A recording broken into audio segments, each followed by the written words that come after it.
explain the different organizational structure and the importance of effective management in achieving business goals.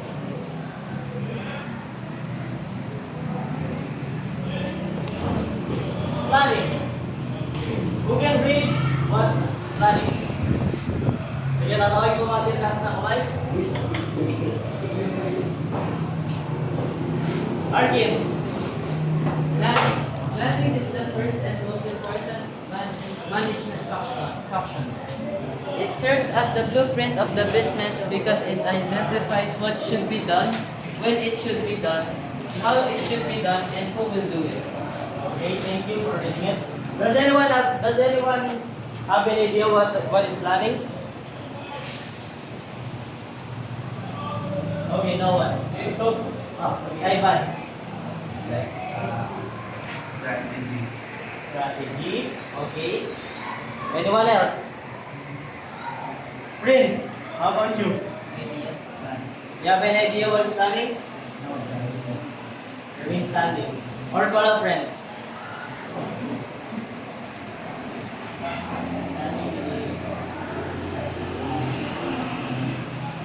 Parang preparation siya para mapapatakbo mo yung business mo na. Para makuha mo yung goals mo sa buhay.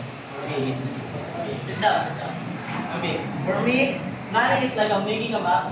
So you know where to go, where to start, and where to end.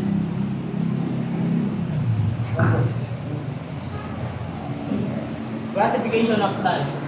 There are two types of plans. Number one is, everyone read.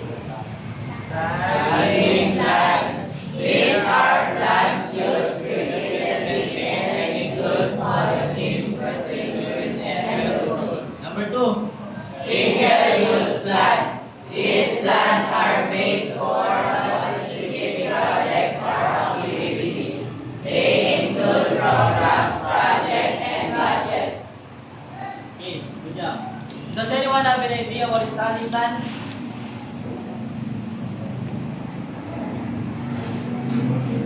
Okay. Ivan, do you have any idea what is planning plan? Call a friend. Guys. Call a friend. Okay. Standing plan is like a plan that you can use always, like after you use it, you can use it again. And then after you use it, you can use it again. Like that. Single use plan. Does anyone have an idea what is single use plan? Anyone else? Dita. Call a friend. Shan. Call a friend.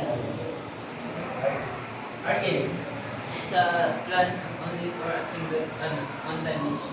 Yes. Good, good, good. So Arkin is right. Single plan is only a plan that you can use only once. Get it? Yes. Sir. Steps involved in strategic planning. Strategic planning. Yeah. Number one, formulate organizational objectives. Stop laughing. The business is its goal and what it wants to achieve. Number two, analyze present resources. The business checks its available money, people, materials, and equipment. Number three, determine alternative courses of action. The business checks its goal. Okay, I will be ending here because someone will take over. Thank you for listening to me. I hope you learned something.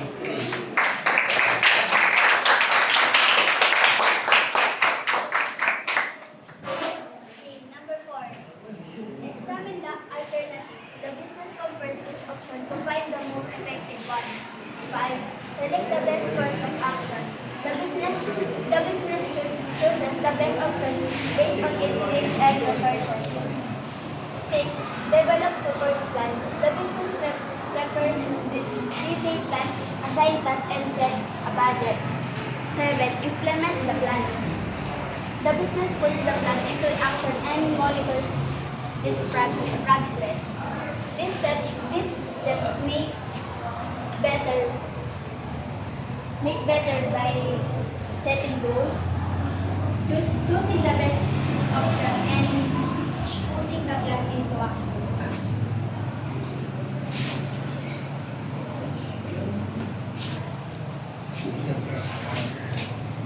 Okay, good afternoon everyone. Today I will discuss organizing is one of the four basic functions of management.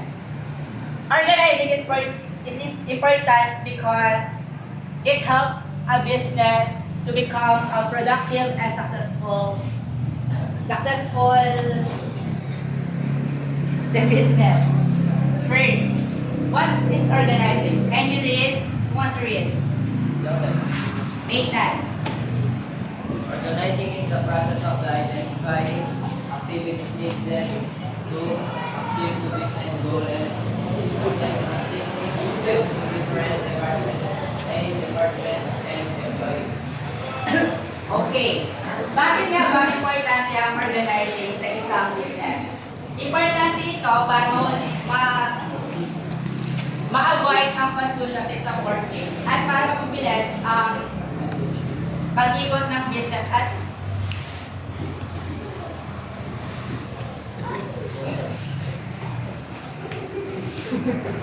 like for example, the Jollibee, may organize yan tulad ng cashier, manager, at taga-service. Ay taga-serve ng food. Kaya napapabilis ang ikot ng kanilang business dahil may organize.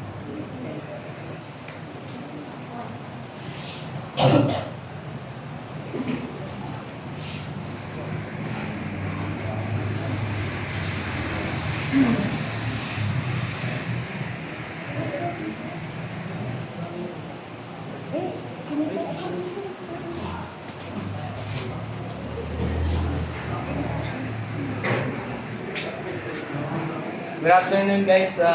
Today I'm going to discuss the line organization. So, who wants to read? Charge. Meaning of each position. Manager, the head of the business who plans, make decisions, and manage the entire organization. Supervisor, oversees employees, ensures work is done properly and reports to the manager. Foreman, leads a team of workers, assigns daily tasks, and monitors their performance. Workers, perform the actual work and follow the instructions given by their foreman. Okay. Maybe, ibig sabihin ng line organization is para alam ng bawat isa kung kanino sila susunod. Kaya mas simple at malinaw at maayos ang komunikasyon sa loob ng organization.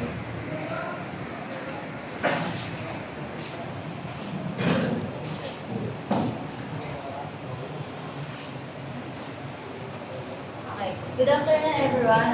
My topic here is line and staff organization. Nagka-typo. Di ba nakapag-report na yung group 5 ng...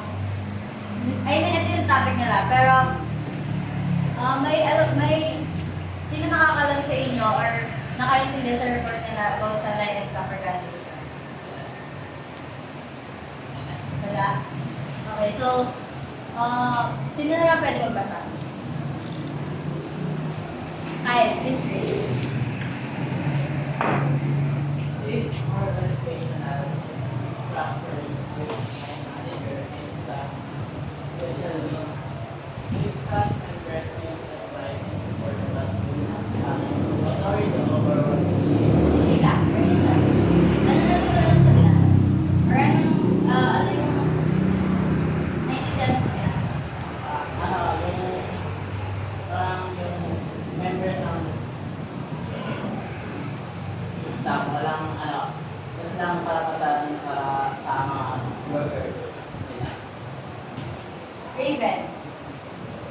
Raven, ikaw, ano na yung naiintindihan mo sa line and staff organization?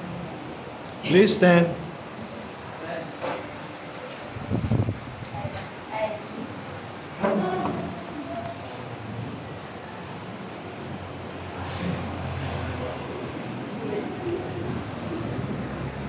Winston.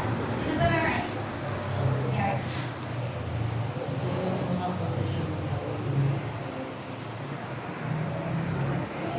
Wala na? Okay. Sige, line and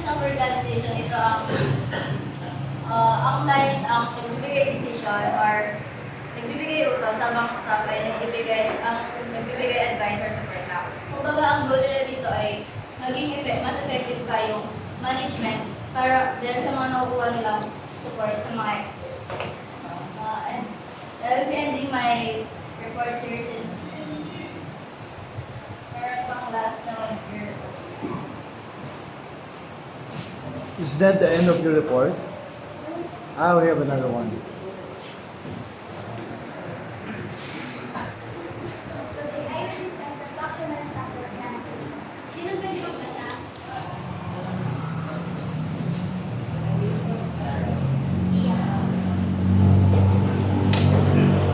This type of organization, one employee may receive instruction from more than one supervisor depending on the task.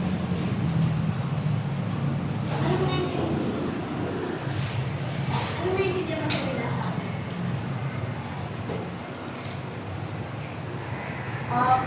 Yung mga employee daw, possible daw yung mga receive ng instruction sa mga supervisor kung pwede sa mga ginagawa sa Sino pa? Wala na. Dito, ang pwede ay maaaring tumanggap ng utas na sa supervisor. At bawat isa ay may kanya-kanyang sariling responsibilidad. That's all. Thank you.